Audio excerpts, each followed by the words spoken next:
प्रिय दोस्तों, पुनः आने वाले प्रभु यीशु मसीह के नाम में आप सबों को प्रेम भरा नमस्कार। आप इस समय ट्रांसवर्ल्ड रेडियो इंडिया की प्रस्तुति सत्य वचन देख रहे हैं। परमेश्वर सदा मानव जाति के लिए अपने प्रेम को हर प्रकार से प्रकट करते आया है। बाइबल के अनुसार उसने हमें अपने स्वरूप में बनाया। यह उसका प्रेम ही है कि उसका आत्मा हमारे अंदर प्रदान किया गया है। इसलिए मनुष्य परमेश्वर की वास्तविकता को समझने का प्रयास करता रहता है। उसकी खोज में सदा उसकी आत्मा लगी रहती है। दूसरी ओर मनुष्य उसकी कोई परवाह भी नहीं करता है। वह ऐसे जीवन जीता है मानो कोई ईश्वर है ही नहीं। मनुष्य का पतन अर्थात पाप में गिरने के बाद परमेश्वर ने हमें बना करके पछताया, लेकिन फिर भी हमारे अस्तित्व को उसने खत्म नहीं किया। ये उसका प्रेम है। मित्रों, आज के अध्ययन में हम देखेंगे कि वह हमारे लिए एक चरवाहे के समान है, विशेषकर जो उसकी बाट जोह रहे हैं, जो उसका इंतजार कर रहे हैं। आइए जाने कि वह कैसा भला परमेश्वर है। मित्रों, आइए आज हम अपने अध्ययन में आगे बढ़ें और देखें पूरा हुआ। यह 7वां कथन है जो उसका अंतिम वचन था।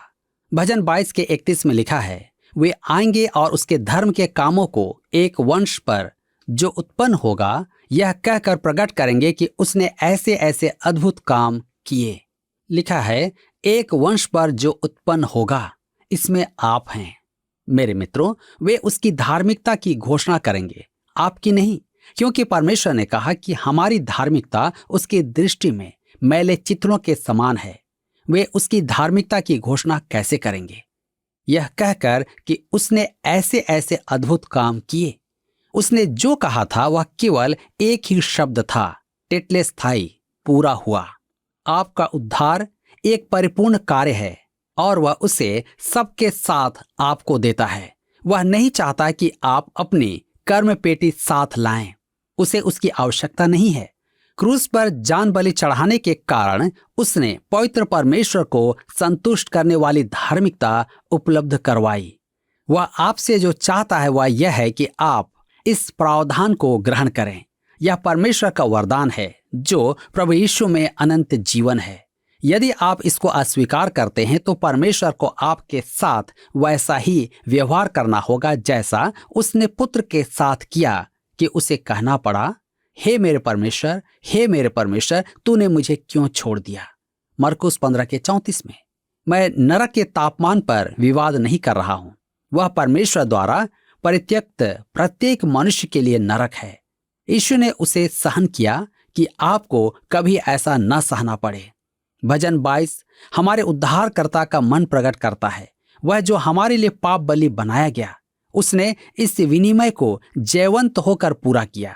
वह हमें सिद्ध उद्धार प्रदान करता है जिसके योग्य हम कभी नहीं हो सकते और ना ही हम उसका उपार्जन कर सकते हैं।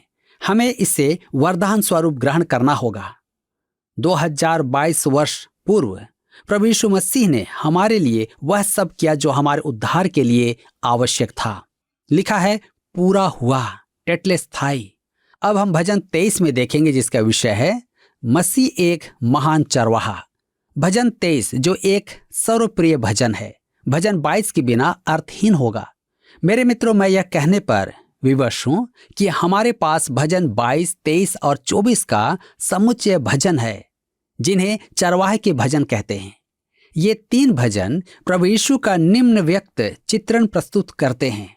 भजन 22 में वह एक अच्छा चरवाहा है। यीशु ने स्वयं कहा कि वह एक अच्छा चरवाहा है और अच्छा चरवाहा अपनी भेड़ों के लिए जान देता है।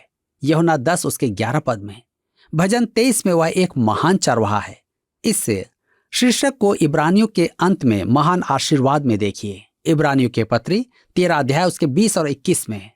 अब शांतिदाता परमेश्वर जो हमारे प्रभु यीशु को, जो भेड़ों का महान रखवाला है, सनातन वाचा के लहू के गुण से मरे हुओं में से जिलाकर ले आया, तुम्हें हर एक भली बात में सिद्ध करे, जिससे तुम उसकी इच्छा पूरी करो और जो कुछ उसको भाता है उसे यीशु मसीह के द्वारा हम में उत्पन्न करे। उसी की महिमा युगानुयुग होती रहे, आमीन। भजन 23 उसे एक महान चरवाहा प्रकट करता है और भजन 24 में हम उससे प्रधान चरवाहा देखते हैं। पहला पतरस 5:4 में लिखा है, जब प्रधान रखवाला प्रकट होगा तो तुम्हें महिमा का मुकुट दिया जाएगा जो मुरझाने का नहीं। संक्षेप में भजन 22 में हम क्रूस को देखते हैं, भजन 23 में चरवाहे का डंडा और भजन 24 में राजा का मुकुट। भजन 22 में प्रभु यीशु मुक्तिदाता है, भजन 23 में वह संतोष देने वाला है और भजन 24 में वह परम प्रधान है। भजन 22 में वह नींव है, भजन 23 में वह प्रदर्शन है और भजन 24 में वह आशा है। भजन 22 में वह मरता है, भजन 23 में वह जीवित है और भजन 24 में उसका आगमन है। भजन 22 अतीत की चर्चा करता है, भजन 23 वर्तमान की चर्चा करता है और भजन 24 भविष्य की चर्चा करता है। भजन 22 में वह भेड़ों के लिए अपनी जान देता है, भजन 23 में वह भेड़ों को प्रेम करता है और भजन 24 में वह अपने आगमन का ज्योति प्रदान करता है। इन तीनों भजनों में हमारे सामने मसीह का कैसा अद्भुत चित्रण है। अब हम भजन 23 का निकट निरीक्षण करें, जो संभवतः वचन का सबसे अधिक परिचित अंश है। कभी कोई लेख इतना अधिक प्रचलित नहीं रहा है। रूढ़िवादी यहूदी हो या जागृत यहूदी, वे सब इस भजन को जानते हैं। सब कलीसियाई वर्गों के विश्वासी इस भजन से परिचित हैं। संसार ने इसके सौंदर्य को अंतर्ग्रहण किया है। इस भजन के विषय में बहुत कुछ लिखा गया है, जबकि इसके मात्र 6 पद छोटे और सरल हैं। किसी ने अति उत्तम बात कही है, मनुष्य कुछ भी कहे, यदि संक्षेप में कहे तो कोई चिंता नहीं। किसी और ने कहा, यदि जिनके पास कहने को कुछ नहीं है तो वे चुप ही रहें, तो संसार एक अति उत्तम स्थान होगा। भजन 23 में कुछ ही शब्द हैं। वर्षों पूर्व एक व्यावसायिक प्रबंधक ने अपनी दीवार पर एक नारा लिख कर रखा था कि सब देखें। यदि आपके पास कोई महत्वपूर्ण बात है तो 5 मिनट में कहें। भजन 23 को पढ़ने में केवल 45 सेकंड लगते हैं। यह संक्षेप में है। यह दर्शन शास्त्र की भाषा नहीं है, न ही यह थियोलॉजी की भाषा है। वैधानिक या वैज्ञानिक दस्तावेज भी नहीं है। यह एक विलक्षण सादगी का भजन है। हमें इसके लेख को पढ़ने से पूर्व इसके विषय में कुछ बातें समझना आवश्यक है। यह तो स्पष्ट है कि दाऊद इसका लेखक है, परंतु एक प्रश्न है, क्या उसने यह भजन तब लिखा था जब वह चरवाहा था या जब वह एक वृद्ध राजा था? इसका उत्तर जानना महत्वपूर्ण है। डॉक्टर फ्रैंक मॉर्गन ने इसे वृद्ध चरवाहे का गीत शीर्षक दिया। मुझे यह अच्छा लगता है, वरन मैं इससे सहमत भी हूं। राजा दाऊद चरवाहे दाऊद को कभी नहीं भूला था। भजन 23 में एक अनुभवहीन लड़के की बातें नहीं, अपितु एक अनुभवी मनुष्य के परिपक्व विचार हैं। दाऊद अपने जीवन के अंत में अपने जीवन के उतार चढ़ावों पर ध्यान करता है और उसी समय उसने यह भजन लिखा था। सिंहासन पर बैठे इस वृद्ध राजा को वह चरवाहा बालक स्मरण आया। जीवन ने इस व्यक्ति को मारा, पीटा, विमूढ़ किया और सोंटे से वार किया था। वह एक कठोर सैनिक था। वह एक परिपक्व सैनिक था जो विजय, कठिनाइयों और अभावों से परिचित था। वह गीतों और छाया को समझता था। वह परखा और ठोंक कर देखा गया था। यही कारण है कि भजन 23 में हमारे पास परिपक्व बातों की अपेक्षा एक दीर्घकालीन जीवन के फल और परिपक्व निष्कर्ष हैं। इस भजन के आरंभ में कहा गया है, यहोवा मेरा चरवाहा है। आप किस अधिकार से मेरा चरवाहा कहते हैं? क्या यह भजन सबके लिए है? मैं ऐसा नहीं मानता, क्योंकि भजन 22, 23 और 24 समुच्चय में एक ही कहानी सुनाते हैं। आपको प्रभु यीशु मसीह को अच्छे चरवाहे के रूप में जानना है, जिसने अपनी भेड़ों के लिए जान दे दी। इससे पूर्व कि आप उसे एक महान चरवाहे के रूप में जानते। भजन 23 से पूर्व आपको भजन 22 के चरवाहे से परिचित होना आवश्यक है कि आप कह पाएं, यहोवा मेरा चरवाहा है। आइए देखें चरवाहे की आत्मा के पवित्र स्थान का प्रगटीकरण। भजन 23 उसके 1 और 2 में लिखा है, यहोवा मेरा चरवाहा है, मुझे कुछ घटी न होगी। वह मुझे हरी हरी चराइयों में बैठाता है। वह मुझे सुखदायी जल के झरने के पास ले चलता है। ध्यान दे, मेरा चरवाहा है, मुझे कोई घटी न होगी। वह मुझे हरी हरी चरागाहों में ले आता है, ले चलता है। यह भजन वह और मुझे का है। यहाँ ध्यान इस बात का है कि परमेश्वर और मनुष्य की आत्मा के मध्य अन्य कुछ नहीं है। यहोवा मेरा चरवाहा है। पद एक घोषणा और परिणाम है। यह कहना एक बात है कि यहोवा मेरा चरवाहा है। बहुत लोग हैं जो यह कहते हैं और सुनने में भी यह अच्छा लगता है, परंतु क्या आप इसे व्यक्तिगत बनाकर कह सकते हैं? यहोवा मेरा चरवाहा है। उसके मुक्ति कार्य, उसकी मृत्यु और पुनरुत्थान के अधिकार से आप उस पर भरोसा रखकर उसे अपना चरवाहा कह सकते हैं। यह भी कहना आसान है कि यहोवा मेरा चरवाहा होगा, परंतु दाऊद ने यह भी नहीं कहा। उसने कहा यहोवा मेरा चरवाहा है। यह उसकी घोषणा थी। मुझे कोई घटी ना होगी। यहां ध्यान दीजिए कि दाऊद ने यह नहीं कहा कि मुझे कोई घटी नहीं रही, परंतु यह कहा मुझे कोई घटी ना होगी। मुझे किस बात की आवश्यकता है? मुझे सुरक्षा की आवश्यकता है। मैं एक भेड़ हूं, मूर्ख छोटा सा जानवर। मेरे चरवाहे को यह सुनिश्चित करना है कि मुझे सुरक्षा की घटी ना हो। वह मेरी रक्षा करता है। जब छोटी भेड़ कहती है मुझे कोई घटी ना होगी और मैं कभी नाश ना होऊंगी, तो इसलिए कि चरवाहा बहुत ही अच्छा है। मुझे कोई घटी ना होगी एक भावी बात है और इससे परमेश्वर की संतान को आश्वासन मिलता है। विश्वासी की सुरक्षा चरवाहे के हाथों में है और विश्वासी के परिणाम उसकी घोषणा पर निर्भर करते हैं। एक बार मेरे एक मित्र ने मुझे भेड़ पर प्रचार करते सुना तो बाद में मुझसे कहा, आपने मुझे यह समझाया कि भेड़ें बहुत अच्छी होती हैं। वे छोटे छोटे प्यारे प्यारे से जानवर होते हैं। आपने उन्हें बड़ा ही असहाय प्रकट किया है। मैं आपको कुछ भेड़ें दिखाना चाहता हूँ। उसने मुझे भोज पर आमंत्रित किया और अनेक भेड़ें एकत्र की। भोजनोपरांत वह मुझे उनके मध्य ले गया और कहा, ये भेड़ें बहुत हठीली हैं और बात नहीं सुनती। वे गंदी भी हैं। मैंने कहा, यह मनुष्य जाति का चित्रण है। वे हमारा प्रतीक हैं।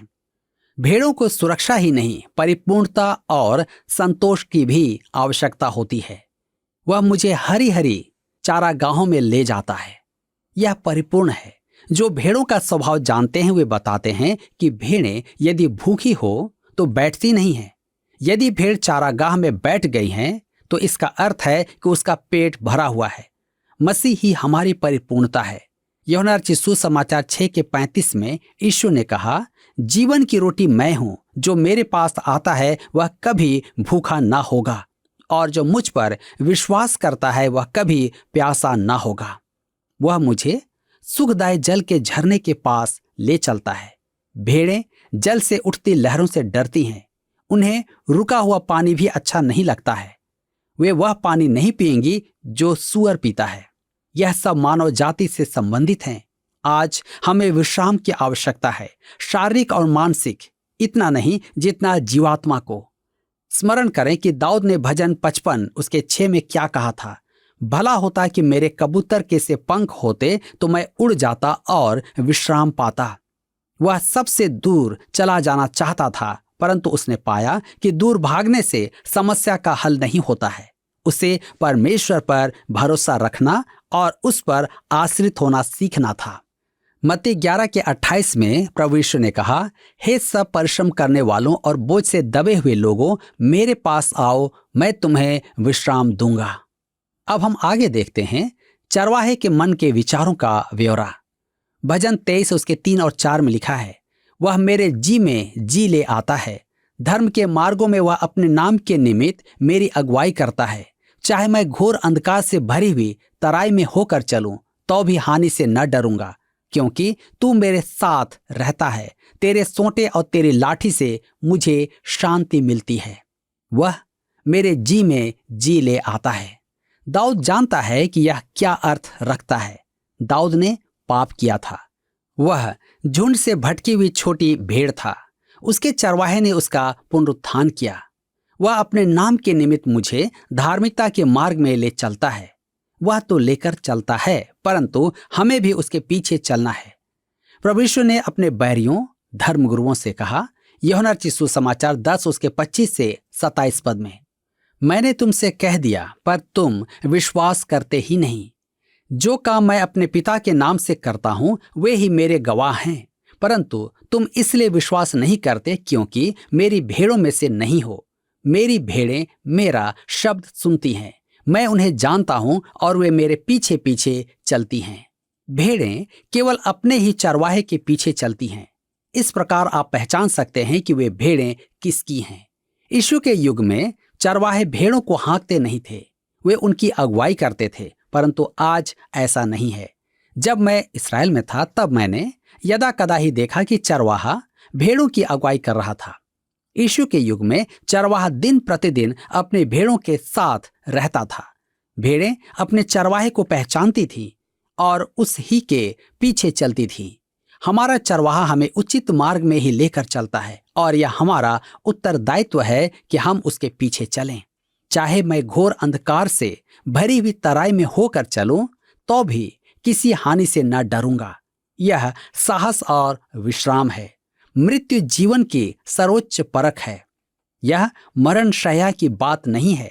हमारी मानव जाति मृत्यु की तराई में वास करती है। जन्म लेते ही मनुष्य एक महान घाटी में प्रवेश करता है जो मृत्यु की तराई है। आप लगातार उसमें चलते हैं।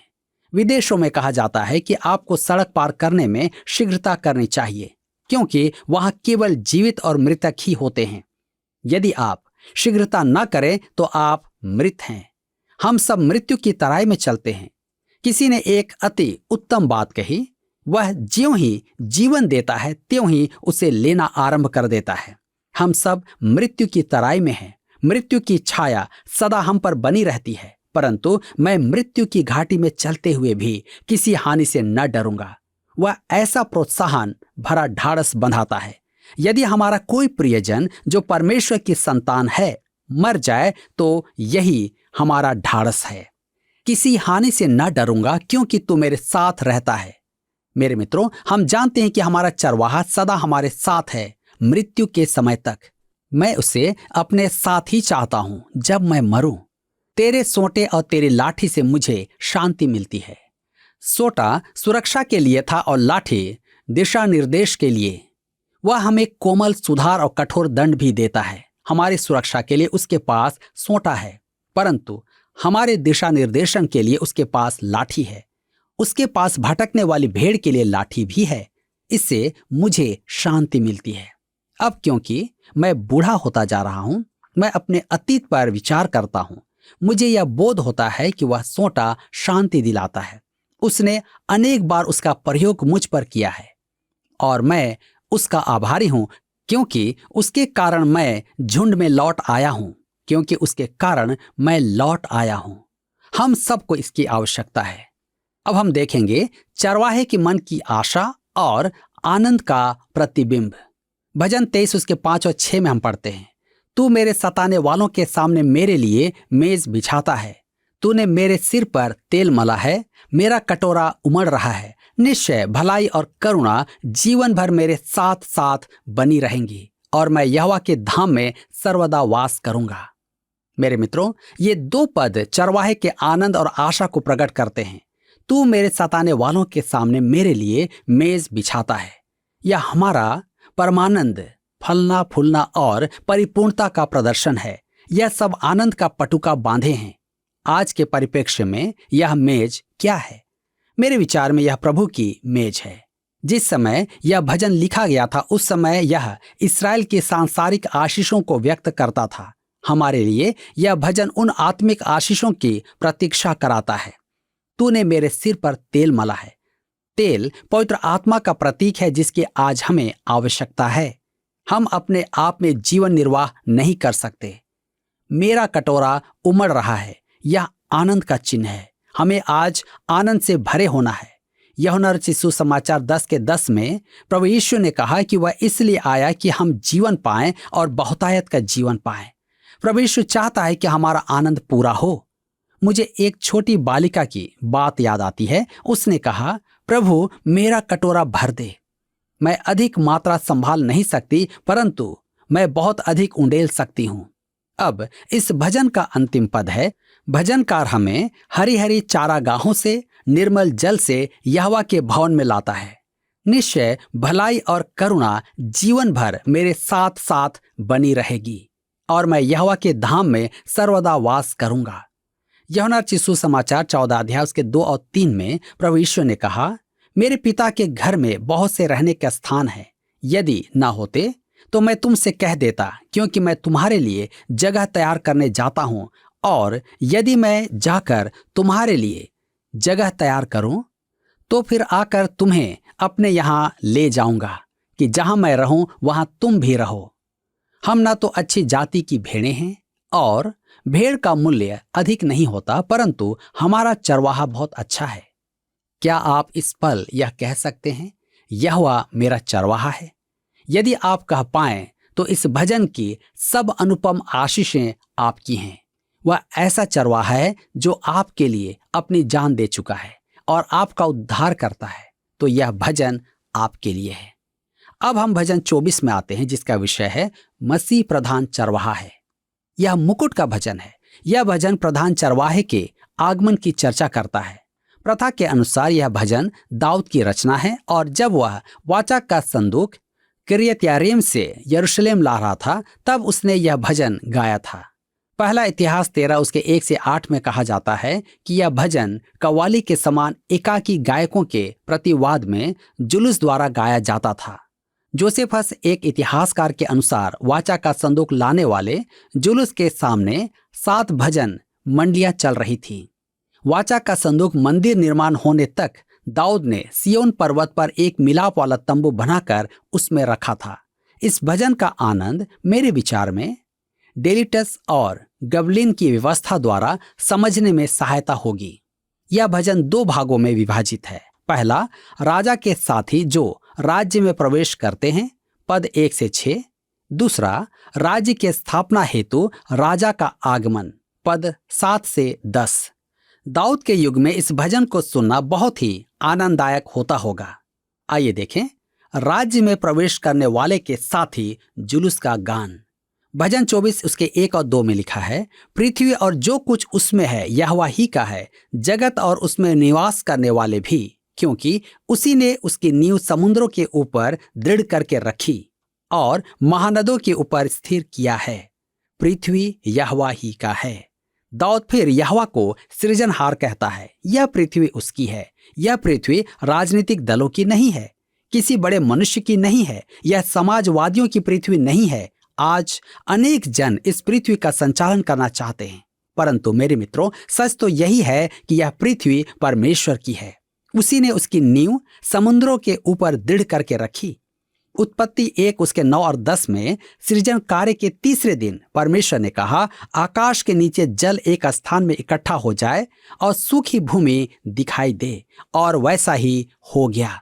परमेश्वर ने सूखी भूमि को पृथ्वी कहा तथा जो जल इकट्ठा हुआ उसको समुद्र कहा, और परमेश्वर ने देखा कि अच्छा है। जब परमेश्वर ने जल को एक स्थान में बांधा, तब भूमि दिखाई दी। यह मृत्यु से उत्थित जीवन था जो पुनरुत्थान का प्रतीक है। मेरे मित्रों, आज हमारे लिए यह क्या ही धन्य बात है कि हम उस परमेश्वर को जाने जो मेरा और आपका सृष्टि करता है, और वह मुझसे और आपसे प्रेम करता है। प्रिय मित्रों, जब हम परमेश्वर के बारे में विचार करते हैं, तब ऐसा लगता है कि वह हमारी पहुंच से बाहर नीले आसमानों के पीछे है। लेकिन दाऊद की यह अभिव्यक्ति प्रकट करती है कि वह हमारे अति निकट है। हर समय वह हमारे घटी को पूरा करने के लिए मौजूद रहता है। परमेश्वर जब यीशु में होकर हमारे लिए इस संसार में अवतार धारण किया, तो वास्तव में हमारे अति निकट वो आ गया, ताकि हमारे जीवन की बाधाओं को, परेशानियों को, विपत्तियों को, समस्याओं को हमसे दूर कर सके। जब हम एक पापी मनुष्य के रूप में थे, सही रूप में वह हमसे दूर था। हमारी पहुंच उस तक कदापि नहीं हो सकती थी। लेकिन परमेश्वर हमारे निकट आया कि हम बहुतायत का जीवन पाएं। वह हमारे लिए मरा कि हम अनंत जीवन पाएं, और उसका वचन हमें जीवन की हर स्थिति में मार्गदर्शन प्रदान करता है। हम दाऊद के समान कह सकते हैं, यहोवा मेरा चरवाहा है, यीशु मेरा चरवाहा है। तब जब हम उसे अपने जीवन में कार्य करने देंगे, क्योंकि जो उस पर विश्वास करते हैं उनके लिए वह जगह तैयार करने को गया है। आइए प्रार्थना करें कि इस महान चरवाहे के घर में हम सब रहने पाए। आइए प्रार्थना करें।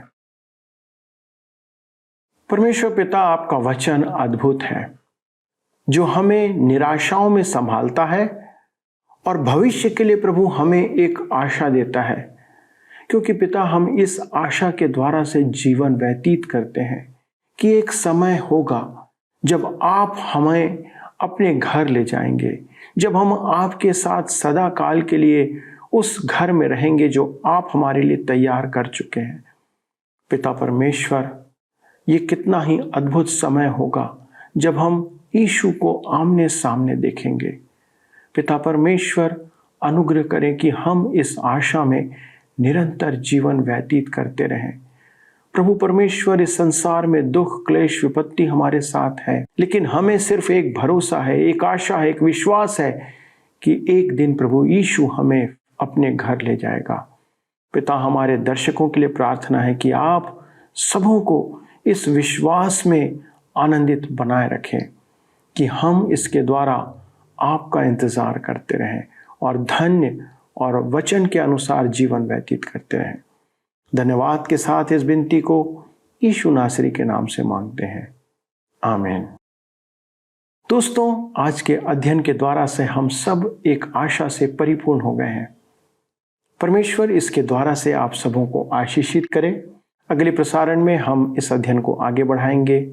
तब तक आप उस आशा में आनंदित बने रहें। प्रभु आपको आशीष दे। पिछले प्रश्न का उत्तर है ए, क्रूस पर। हमारे अध्ययन के अनुसार भजन संहिता 22 को यीशु ने क्रूस पर दोहराया था। आज का प्रश्न है, हमारे अध्ययन के अनुसार भजन संहिता 23 में यीशु को खाली स्थान चरवाहा के रूप में प्रकट किया गया है। ए, अच्छा, बी, प्रधान, सी, बेकार, डी, महान। मित्रों, इस प्रश्न का उत्तर हमें कल सुबह 6 बजे से पहले विकल्प ए, बी, सी या डी के साथ अपना नाम, पता, स्थान के साथ 9651433397 पर SMS या WhatsApp करें। सभी विजेताओं को विशेष पुरस्कार प्रदान किए जाएंगे। धन्यवाद। क्या आपको यह कार्यक्रम पसंद आया? अभी हमें एक मिस कॉल करें और आप अगले विजेता हो सकते हैं।